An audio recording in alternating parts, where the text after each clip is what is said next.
दिनै तामुलपुर आन्चलिक सरस्वती प्रसार संसदनि 39थि आरो बाक्सा जिल्ला सरस्वती प्रसार संसदनि 22थि 3 बोसोरारि जथुम्मा दिनैनिफ्राय जागायजेनदों आरो फुंनि 9 बाजियाव जोंहा जग्गाहति जानानै नै दा फोजोबथ'नाय जाबाय आरो तामुलपुर आन्चलिकनि मोनसे थान्दै मेल जथुमबाय बाहाय गोजाम कमिटिखौ भंग खालामनानै गोदान कमिटि दाफिननाय जाबाय अर्थात गोजाम कमिटिखौनो बहाल लाखिफिननाय जाहैबाय। दा बे सरस्वती प्रसार संसदनि गुबै थांखियानो जाहैदों गुरुदेव कालीचरण ब्रह्मआ परमहंस शिवनारायण स्वामीनिफ्राय दीक्षा लानानै फोसावनाय जा धर्म जायखौ परमहंस शिवनारायण स्वामीया सैथ धर्म होननानै बुंदों ओमफ्राय बेखौ आसामाव फोसावनायाव बेखौ ब्रह्म धर्म होननानै मिथिजानाय जादों। दा बे सैथ धर्मखौ गुवारै आरो गोसारहोनो थाखाय लोगोसे बे सैथ धर्मखौ साफ्रोमबो नोगोरारि एबा भक्तफ्रा जाहाथे बजबनानै लायो आरो बेखौ मोजाङै गोसो गोथारै फालिलाङो बेफोरखौ फोसावनो थाखायनो सरस्वती प्रसार संसदआ जायगा जायगा मेल खुंनायजों लोगोसे बोसोरथामाव मोनसे बोसोरारि जथुम्मा खुंनाय जायो। दा बेवहाय जे अरनि सारा फुजिजाग्रा मोदाय रावबो गैया होननानै बुंदों। बे अरखौनो जोङो परब्रह्म ज्योति स्वरूप बुंदों। अग्नि परब्रह्म अग्नि बे अरानो दिनै जिउ महरै जिबिफोरनि चेतन महरै दङ आरो बे अरानो जोंजों बाहायजाग्रा महरै बियो सानफ्रामबो संनाय खावनायनिफ्राय आरम्भ खालामनानै बायदिसिना कल कारखाना सलायनायनिफ्राय लानानै गासैबो कर्मखौनो जाबोतिय कर्मखौनो बे अरनि दारैनो मावफुंनाय जायो। दा बेनिखायनो जे अरनि सारा बेफोरबायदि मुलुगनि एबा जिबि जिरादनि मंगल खालामनो हानाय खुनु मोदाय दावदाय बा खुनु इसोर फुजिजाग्रा मोदाय गैया।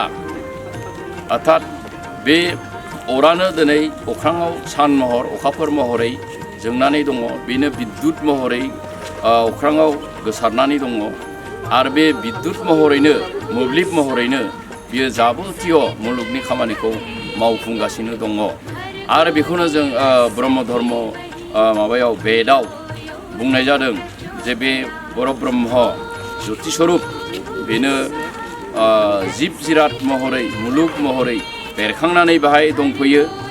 गासैबो बिनोजोब बिनि सारा रावबो गैया होनना बुंदों। पूर्ण परब्रह्म ज्योति स्वरूपनि सारा बेवहाय द्वितीय सत्य रावबो गैया आरो गोदोबो गैयामोन दाबो गैया देनांबो जानाय नङा। बेखौ परमहंस शिवनारायण स्वामीया बुंदों रोखा रोखायै।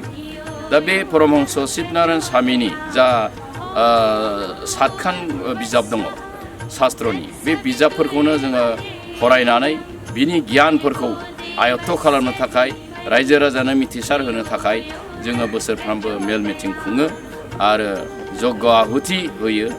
जग्ग आहुतिनि गेजेरजों जाहाथे मुलुगखौ सोदांनो हायो। बे जग्ग आहुति होयोब्ला जे गोसोआ गोथार जायो इसोरजों अनजायो आरो अरानो मोदाय दावनायनि खुगा होनना बुंदों। बे अरजोंसो मोदाय दावदाया मोनजायो। अराव जेब्ला जोङो मोदोमनाय मिलौनाय गोथाव गोथाव मुवा आहुति होगोन बियो मोदोमनाय गासैबो प्रदुषणखौ बारनि प्रदुषणखौ बोखारनानै सोदाङो बारखौ आरो बे गोजोन बारखौ बारा थांनानै हजोंहाय उखुन्दै महरै जोमै जाहैयो आरो बे जोमैजोंनो जेब्ला अखा हागोन बे अखाया सात्विक अखा गोग्लैयोबा माने जेब्ला फिथाइ सामथायाव बियो गोग्लैगोन रस महरै आरो बेनो बिफां महरै रज'गोन रज'नानै माने जिबि जिरादखौ पालन खालामबाय थादों। बेबायदिनो गोदो गोदायनिफ्रायनो बे परब्रह्म ज्योति स्वरूप सूर्य नारायण सान नारायणआ गावनो जग्ग होगासिनो दङ। जे जग्ग महरै बे मुलुगनिफ्राय दैमायाव थानाय फुख्रियाव थानाय गाथोनाव थानाय लैथोआव थानाय गासिबो दैखौ खफ' महरै बे बोखांनानै लांबाय थायो। बेनो जग्य, एक प्रकार जग्य स्वरूप। बे जग्यखौ बियो होबाय थादों आरो बिनि गेजेरजोंनो बियो जोमैनिफ्राय अखा सोमजिहोदों आरो बे अखाजोंनो बुहुमाव अखा खोख्लैनानै अखा हाहोनानै बियो माने हायाव बिफां लाइफां रज'होदों, गांसो रज'होदों। गांसो जाग्राया गांसो जानानै थांनानै थादों। बिफां लाइफांनि फिथाइ सामथाइ जानानै थाग्रा जिब जिरादा बेखौ जानानै थांनानै थादों। माइ दै खाद्य आदार बेफोरखौ जिब जिरादा जानानै थांनानै थादों आरो बेबायदिनो बे परब्रह्म ज्योति स्वरूपा बे मुलुगखौ खांबाय थादों आरो बियो थाबाय थागोन। बिनिखायनो बिजों समान सिबिजाग्रा मोदाय एबा इसोर बे मुलुगाव नैथि गैया होननानै परमहंस शिबनारायण स्वामीया गोब्राबै गोख्रोङै बुंलांदों। दा बेफोर खोथाखौ जोङो साफ्रोमबो सुबुंनो मिथिहोनो गोनां दङ बा बयबो मिथिनानै लानो गोनां दङ। बेखौ मिथियोब्लासो आसोल धर्मआ अबे बे धर्मखौ सिनायगोन। जाय सिबिजाग्रा इसोर ज्योति स्वरूप सान नारायण बेखौ सिनाया हसिया जुदि आन्दाजाव कल्पना खालामनानै बिभिन्न मोदाय दावदाय सिबियोब्ला बेजों जेबो फिथाइ मोना ओरै होनना बुंदों। बेबहारिक पारमार्थिक जाफुङा। बे सान नारायणखौनो सानफ्रामबो फुंनि समाव, सानजौफुनि समाव, मोनाबिलिनि समाव सिबिनाय आरो खुलुमनाय होबाय थायोब्ला बेयो जोंहा बेबहारिक आरो पारमार्थिक मोननैबो खामानिया जाफुंसारो होननानै शास्त्रआव बुंनाय दङ। दा बेखायनो बे सुर्य नारायण आरो चन्द्रमा अर्थात अखाफोर बिमा महरै बियो जोंखौ बेयाव खांगासिनो दङ, जाहोगासिनो दङ, फोथांगासिनो दङ आरो लांफिनगासिनो दङ। बे अर्थात सृष्टि खालामनाय बेयो खालामगासिनो दङ आरो बे सृष्टि खालामनाय जिबि जिरादखौ बिदिनो फोथांनानै लाखिगासिनो दङ आरो बे दैनन्दिन फोजोबस्रांगासिनोबो दङ, लांगासिनो दङ। थैनाय फारिया थैगासिनो दं, उजिनाय फारिया उजिगासिनो दङ। ओमफ्राय थांनानै थानायफ्रा जायै लोङै दंगासिनो दङ। सुखु दुखु गासैबो समावनो बियो जोंजों दङ। दा बेनिखायनो परब्रह्मखौ बा इसोरखौ जोङो दुखुनि समावल' नागिरा लाबानो, माने दुखु सुखु मोननैबो समाव जाहाथे जों बेखौ बावगारा। बिनि नामखौनो होनदों ओम सद्गुरु।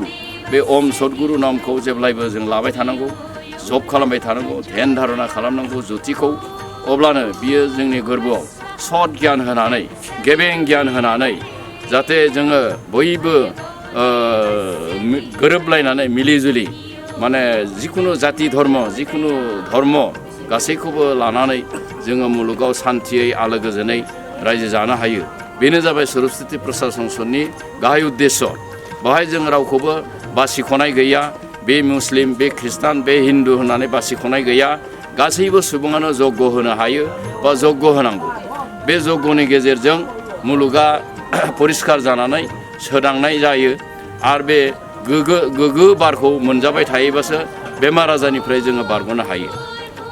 बेनो जोंखौ आध्यात्मिक दुखु, आदिभौतिक दुखु ओमफ्राय आदिदैबिक बे मोनथाम त्रिताबनिफ्राय बारग'होग्राया एकमात्र बे ज्योति स्वरूप सान नारायण एबा अग्नि ब्रह्म।